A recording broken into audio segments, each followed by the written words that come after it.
Somebody brought this to my attention yesterday, and they said, Anton, what about Apple buying Disney? And I said, what? I hadn't heard anything like that. And so as of right now, based off of what it is that I've researched, this is 100% rumor and speculation. 100% rumor and speculation. However, let's evaluate it, because is it a possibility? Absolutely. One of the reasons why it's a possibility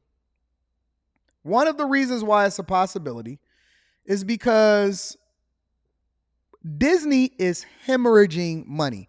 I've been telling y'all that this was going to happen for a long time. I myself personally have divested my interest in Disney a while ago, and Disney is absolutely positively hemorrhaging money to the tune of, allegedly to the tune of this upcoming quarter, $800 million with no way in which they can run up the numbers and run up the check big enough to be able to sustain and endure long enough to actually not become insolvent. Okay? What is a fire sale? What is a fire sale? A fire sale is an opportunity for a company to liquidate and or another company to take advantage of buying at a extreme discount for whatever reason, because they're in duress, distress, it's problems, right? They have to meet goals. They have a debt obligation that they have to take care of that's coming due. And Disney is under duress. Disney is under duress. And when I say under duress, Disney is fucking suffering. And let me tell you all of the ways in which Disney is suffering. A, they decided to go to war with the state of Florida. Big no-no. Big no-no. They decided to go woke, which then allowed for them to then go to war with the state of Florida. Number two, they took on an enormous, and when I say enormous, I'm talking about an egregious amount of debt in order to finance buying Fox. Now, why did they buy Fox? And why is this important, and why does it come back down to the money? Because we talking money talk right now, right? Well, they bought Fox in order to beef up their content offering in an attempt to join the streaming wars. Full disclosure, I am an investor in Netflix, and Netflix is up 90%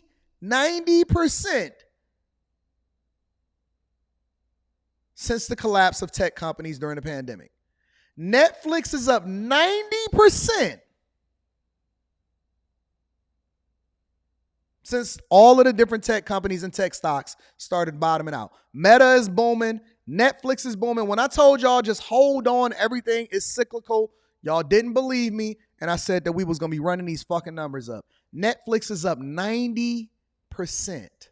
Now, the difference between Netflix and Disney is a do-it-all company, and Netflix is a specialty niche company that is doing everything right.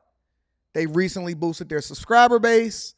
They're actively growing. They're growing in other countries, and they've successfully come up with a tactic to be able to cut you motherfuckers off that's still mooching off of somebody else's password. Netflix is booming. They've even been able to create a strong content creation library that's not dependent on other companies because they've seen the writing on the wall. So Disney, as a result, decided to spend $71 billion, and then they had to spin off several different parts of it in order to not have a monopoly, because they were bidding against Comcast Cable in order to control a strong content library that they were going to use to then launch Disney Plus. How does this really affect what's going on in society? Well, let me tell you. A, I don't believe, even when it comes back over to sports, ESPN, which is owned by Disney, I don't believe that ESPN can afford to really get the content creators that they want, such as the Shannon Sharps. I believe that when you see somebody like a Stephen A. Smith pleading for ESPN/Disney to then go and get Shannon Sharp in order to make him his co-host, I don't think that they can swing it. I don't think that they can swing it. I think that Disney and ESPN specifically, as a portion of Disney, is going to suffer. a strategic decline year over year, regardless of the position that they hold, because the numbers is just not adding up. The math is not mathing. B, they brought Bob Iger in order to try to fix the company because it was floundering as a result of, even during the time where people accelerated their subscriptions to streaming services, it was no way that they can compete with Netflix. Disney Plus is just a literal shadow of what Netflix is. And then they don't have the other offerings in order to continue to beef up what's going on, such as the Apple Plus, right? When you talk about Apple's content offering, Apple is not dependent on that. It's just a small part of what it is they're doing from a business perspective in order to continue to build up their subscriptions, right? They're doing it in a bundle. They're packaging it. They're saying, listen, you can get Apple Plus streaming along with Apple Fitness, along with all of this other type of stuff, right? When you think about Amazon, the main way in which Amazon makes money has nothing to do with Prime. It has nothing to do with the streaming division of Prime. It's a loss leader. The main revenue generated from Amazon is AWS, Amazon Web Services, in which they make an egregious amount of money. When you talk about Microsoft, right, and their streaming strategy and their cloud strategy has completely nothing to do with streaming content. They're too busy buying Netflix, well, not Netflix, LinkedIn and Activision, right? They're too busy trying to continue to leverage open AI and ChatGPT in order to continue to power what it is that they're doing from an artificial intelligence perspective. And they're generating a lot of revenue as a result of it, right? But Disney is in a really, really weird position because they're competing with everybody. They competing with Comcast. They compete with Netflix. They competing with Apple. And so does it make sense for Apple to actually purchase Disney? I don't believe that they'll do it. But is it a possibility? Yes. When we talk about the other major business, of course, dealing with the cable ecosystem, it is ESPN. And so what are the expectations there? Since you've been back, I assume you've been thinking a lot about it. I have. What is the conclusion in terms of the future of that? A lot of people have been very much focused on when are you going to take it to a fully streaming opportunity and move it essentially away from the cable ecosystem. But is there more that you're thinking about? Well, let's talk about sports first, which obviously that's ESPN. If you look at today's media landscape, sports stands very, very tall in terms of its ability to convene millions and millions of people all at once. There's almost a guarantee that that occurs. It's an advertiser's dream. There's a great demographic there. It lends itself to technology in many ways, both in terms of coverage, distribution, and consumption. And our position in that business is very unique. We have a great brand. We've had a great business. And we want to stay in that business. That said, we're going to be open-minded there too, not necessarily about spinning ESPN off, but about looking for strategic partners that could either help us with distribution or content, but we want to stay in the sports business. So they want to stay in the sports business, but they have to rethink what their strategy is because the traditional way in which they operated as a content creator is no longer working, meaning that cable companies and advertisers are shifting. Everything is changing, right? And not only do they have to deal with that, but they no longer have a monopoly in their ability to be able to control what the user is watching, right? ESPN largely was the only place that people used to go to in order to get their sports news. Now, we everywhere. We everywhere. And so that's why they fired everybody, because they have to lower payroll. Disney is bleeding money. They have debt payments that are coming up. And then more importantly, they have to realign what it is that they're thinking from a strategic partnership perspective of how it is that they're distributing content, because advertisers are pulling money and they're moving it into other places. Advertisers are pulling money and they're moving it into other places. What does a strategic partner look like with distribution or content then for ESPN? Well, I think you could, again, I'm not going to get too detailed about it, but we're bullish about sports in general as a media property. There is an inevitability, by the way, you raised it, to taking ESPN and direct to consumer. Yeah. We haven't said when, but we do know that it will happen. Is it sooner than you had thought, let's even say 7 months ago? No, I think I'm much more certain about when, but not prepared to say when that is. I won't say whether it's sooner or not, but I'm enthusiastic about it. Why are you enthusiastic about it? Because I think sports, again, I think sports stands tall in a sea of tremendous choice and is, in many respects, an advertiser's dream and a consumer's dream. I mean, it's a very, very attractive, sports is a very, very attractive. I think it's a stronger possibility that they actually spin off ESPN and sell it. I think it's a stronger possibility that you see ESPN go independent and they sell that as a property rather than them keeping that. I think that you're better off betting that Disney sells ESPN rather than seeing Apple actually buy Disney. But is it still a possibility? I'm going to tell you why I think that Apple could raise the possibility of buying Disney specifically. Medium. And we have a unique position in it. We feel that... I pinned the link to be able to cam up and join the live stream to the top of the chat if anybody is interested or if they have a question. We should stay in it, but we'd like to... You're spending more and more money to do that.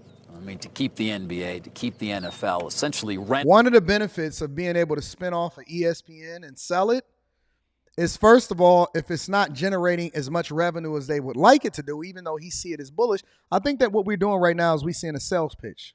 We're seeing a sales pitch. Because what would happen is if they spun off ESPN, right?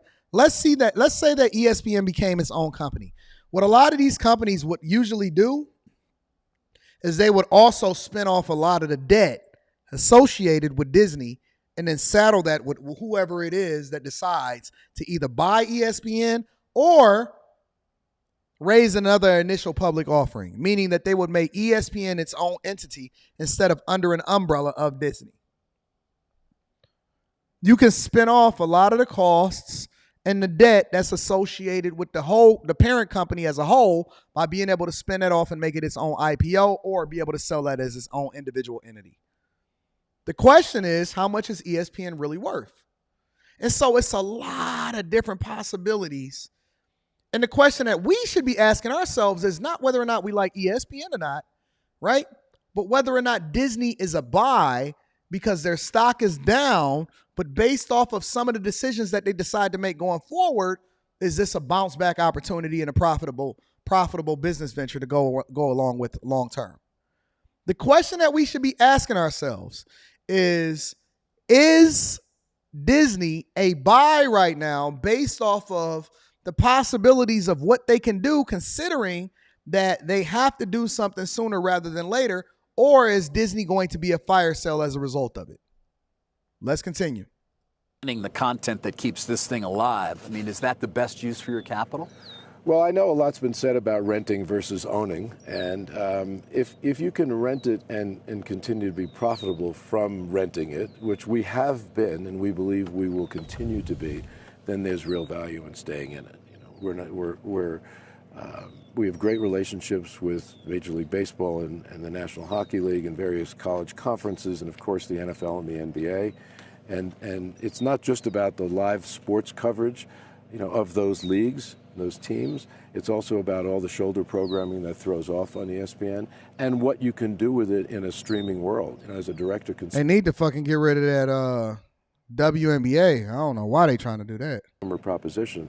I talked about it being technology friendly in a way. There's so much more that can be done with it in terms of the way it's distributed, the way it's consumed. It's interesting just thinking about the Apple announcement of a few weeks ago and what the possibilities there that device lends itself to in terms of sports. So I think it's a business that we want to stay in. We're realistic because it has been. But what would be the advantage of having a strategic partner then? Well, it could be a variety of things. Could it be a joint venture? Could it be somebody taking an ownership stake? I mean, possibly. Yeah, everything's on the table. And why would you do that? I guess I'm trying to understand why you would. You already have 20% owner in If they Hearst. come to the table with value, whether it's content value, whether it's distribution value, whether it's capital, whether it just helps de-risk a business to some extent, but wouldn't be the primary driver. But if they come to the table with value that enables ESPN to make a transition to a direct-to-consumer offering, then we're going to be very, we're going to be very open-minded about that. Let me share with you something else that's important that's really fucking up what Disney got going on also. Speaking of content, we're in the midst of a writer's strike, and very likely it would seem to have a actor's strike. How is that going to impact things, and what are your expectations there? Reading super chat It's shortly. very disturbing to me. We've talked about disruptive forces on this business and all the challenges that we're facing and the recovery from COVID, which is ongoing. It's not completely back. This is the worst time in the world to add to that disruption. What he's talking about specifically, somebody said, Anton, what would you do? I am not investing in Disney. And I'm going to tell you why, right? He's talking about specifically the writer's strike. That's also fucking up what's going on over at Disney because, first of all, I think that I believe that, let me choose my words very carefully. I believe that the writing over at Marvel and the Marvel Cinematic Universe is actually going to shit. Have y'all seen that new series that's on Disney Plus with Samuel L. Jackson? That shit is a piece of shit. More importantly, you also have to take into consideration that Disney decided to go woke. And people do not like woke companies. They like companies that stick with what they do and then let them live their lives and determine how it is that they want to rock out. They don't like companies that go woke.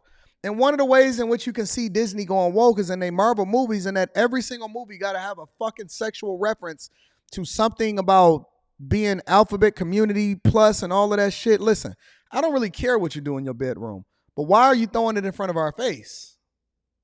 Right? And then they decided to take on this fucking feminism movement with all of their movies. You got Captain Marvel. You got all of these super stupid, strong movies with these women leads. And that shit is not resonating. It's not hitting with the overwhelming majority of the people that support comic books and the movies that we love the most. We don't want to see Captain Marvel in a feature film. We don't want to see that feminism shit. We don't want to see women power. We don't want to see women teaming up in order to take on Don't y'all realize that we don't even like the WNBA? We don't even like the WNBA, fam. I told you I'm gonna buy a whole front row seats at I'm gonna buy out the whole front row at the WNBA for like $700. I am not investing in Disney, right? And the reason why I am not investing in Disney, and I'm not saying whether it's a good play or a bad play, I'm just breaking it down from my perspective. The reason I'm not investing in Disney is because I don't see the long-term play in it. I don't. If Apple decide to buy it, then Apple will buy it at a discount. It will not buy it at what it is that they're valued at today. And then more importantly, Apple will buy it for its content library. They don't want to run Disney World, I don't believe. They only want to support what it is that they're building for the future, and that's the Apple Vision Pro. For the content library, for the ability to be able to scale up when it comes to subscriptions, that is the fastest growing segment within the Apple Cinematic Universe. You know what I'm saying? And so I don't think that Apple sees Disney as a play because they have too many other divisions within them that is not being ran properly, that's not actually profitable for them. And I think that if you value the content that they have when it comes to the Star Wars and the Mickey Mouse and the Marvel Cinematic Universe and even what's the new one with Pandora and all of that shit. I don't think that Apple values Disney the way that Disney is valued, especially when they got to take into consideration all of the debt that they have. And so would Apple put up $100 billion to buy Disney? I don't know. I did not hear about the YouTuber that took a nap at the front row of a WNBA game.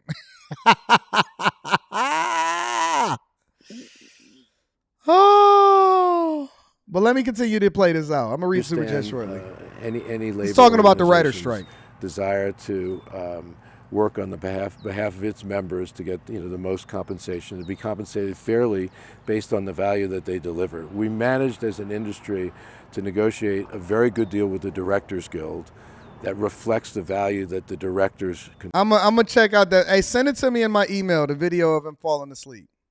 Contribute to this great business. We wanted to do the same thing with the writers, and we'd like to do the same thing with the actors. There's a level of expectation that they have that is just not realistic. And they are adding to a set of challenges that this business is already facing that is, quite frankly, very disruptive. So they're not being realistic? No, they're not. Why not? He's saying that the actors is not being realistic with what it is that they demand because they don't understand the headwinds that these industries is facing when it comes to the changing winds, the changing woes.